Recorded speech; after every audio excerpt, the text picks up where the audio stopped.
ముందుగా నా కూటమి నాయకులకు, నా వెంట నడిచిన నా కార్యకర్తలకు, నా కుటుంబ సభ్యులకు ధన్యవాదములు.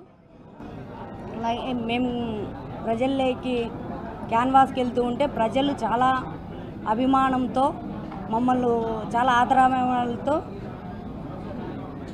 ముందుకు నడిపిస్తున్నారు.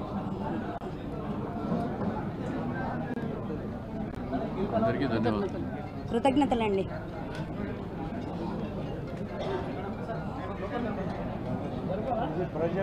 వస్తుంది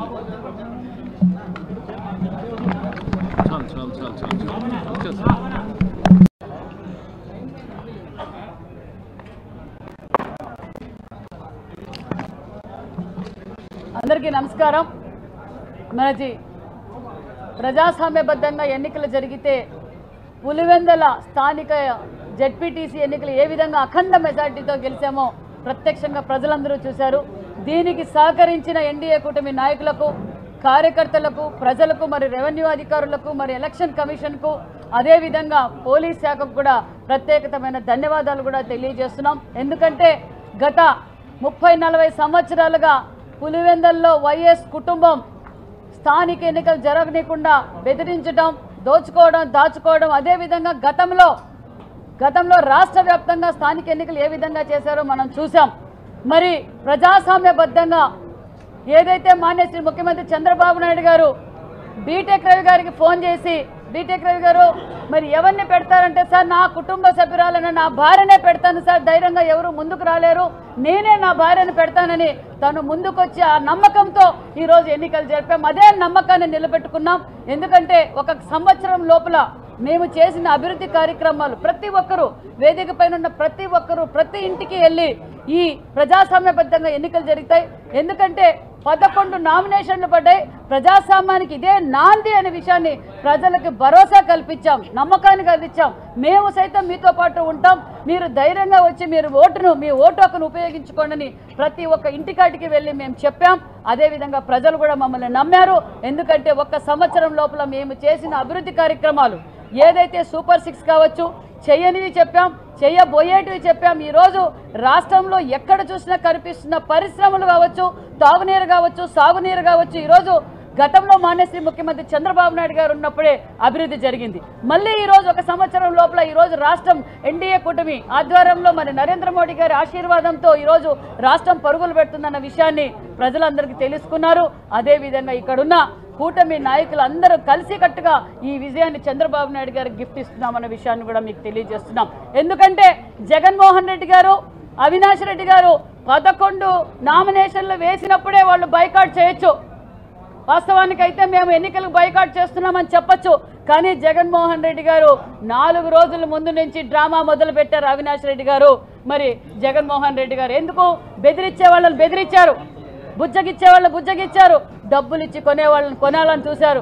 కానీ ప్రజాస్వామ్యబద్ధంగా వైఎస్ కుటుంబం వచ్చి, వైఎస్ కుటుంబ సభ్యుడు అవినాష్ రెడ్డి వచ్చి ఓటు అడుగుతుంటే ప్రజలందరూ అబ్బా అవినాష్ రెడ్డి గారు వచ్చి ఓటు అడుగుతున్నారంటే ఖచ్చితంగా ఇది ప్రజాస్వామ్య ప్రభుత్వం, సేవ్ డెమోక్రసీ అని పులివెందుల వీధుల్లో సేవ్ డెమోక్రసీ అని అవినాష్ రెడ్డి గారు మాట్లాడుతుంటే అక్కడ ప్రజలందరూ నవ్వుకున్నారు.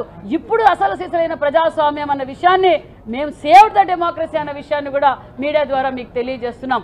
మరి ఇదే అవినాష్ రెడ్డి గారు మొన్నటి రోజున ఎలక్షన్ పోలింగ్ స్టార్ట్ అయ్యింది, 7 గంటలకు స్టార్ట్ అయ్యింది. ప్రశాంతంగా ఎన్నికలు జరుగుతున్నాయి. ప్రతి ఒక్కరూ వచ్చి, ముఖ్యంగా మహిళలు, యువత ముందుకు వచ్చి, ఎందుకంటే ఈరోజు భావితరాల భవిష్యత్తు బాగుండాలంటే ఎన్డీఏ కూటమికి సహకరించాలన్న ఉద్దేశంతో వాళ్ళు ఓట్లేస్తున్నారు. మరి మీడియా ముందుకొచ్చి మాకు సాయంకాలం వరకు అవినాష్ రెడ్డి గారికి మీడియా ముందుకొచ్చి మేము ఎన్నికలు బైకాట్ చేస్తామని చెప్పలా.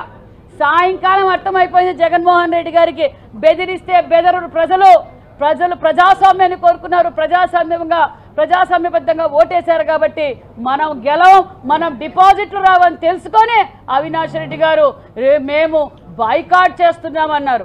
మళ్ళా ఏమడిగారు అవినాష్ రెడ్డి గారు, మేము రీపోలింగ్ కావాలన్నారు. మళ్ళీ రీపోలింగ్ కూడా పెట్టించారు. ఎలక్షన్ కమిషన్ రీపోలింగ్ కూడా పెట్టించారు. ఆ 2 బూతులు కూడా బైకాట్.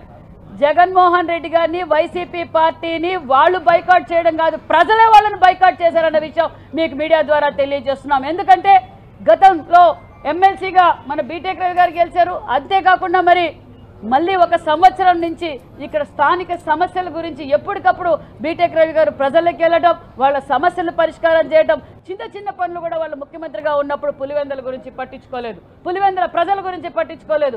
ఓడిపోయిన తర్వాత కూడా మరి జగన్మోహన్ రెడ్డి గారు పులివెందుల ఎమ్మెల్యే గారు ఏ రోజు వచ్చి అసెంబ్లీలోకి వచ్చి పులివెందుల సమస్యలు పరిష్కారం చేయలేదు.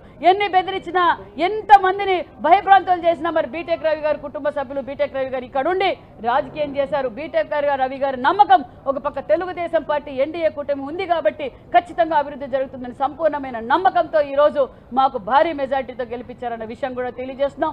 దగ్గరలో జనరల్ ఎలక్షన్స్ వచ్చినా పులివెందులో కూడా మేము గెలవబోతున్నామన్న విషయాన్ని కూడా మీకు తెలియజేస్తూ డిపాజిట్లు కూడా స్థానికంగా సొంత పులివెందుల్లో కూడా డిపాజిట్లు రాని పార్టీ చీటీ తినిగిపోయింది. మరి నిన్నటి రోజు జగన్మోహన్ రెడ్డి గారు వాడెవడు బీటెక్ రవి గారు చంద్రబాబు నాయుడు గారి గురించి మాట్లాడతారు, లోకేష్ బాబు గారి గురించి మాట్లాడతారు, రాహుల్ గాంధీ గురించి మాట్లాడతారు. స్థానికంగా ఉండే పులివెందుల గురించి మాట్లాడండి. పులివెందుల ఎలక్షన్ల గురించి మీ చీటీ చినిగిపోయిందన్న విషయం కూడా తెలియజేస్తూ నిజంగా చాలా గర్వంగా ఉంది యాజ్ ఏ ఇన్ఛార్జ్ మినిస్టర్గా కూడా. ఎందుకంటే చాలాసార్లు కడపకు వచ్చినప్పుడు పులివెందులకు వచ్చినప్పుడు కూడా కార్యకర్తలు కూడా చాలామంది భయభ్రాంతులుగా ఫీల్ అయ్యారు. వైసీపీ పార్టీ వారు కూడా జగన్మోహన్ రెడ్డి గారి అరాచకాలు చూసి కొంతమంది మా పార్టీలోకి జారు, కొంతమంది ఓటేసి గమ్మన కూర్చున్నారు. మరి జగన్మోహన్ రెడ్డి గారి పరిస్థితి ఏంటో రాష్ట్ర ప్రజలందరికీ తెలిసిపోయిందన్న విషయాన్ని కూడా మీకు తెలియజేస్తూ థ్యాంక్ యూ వెరీ మచ్. జై హింద్, జై తెలుగుదేశం, జై ఎన్డీఏ కూటమి.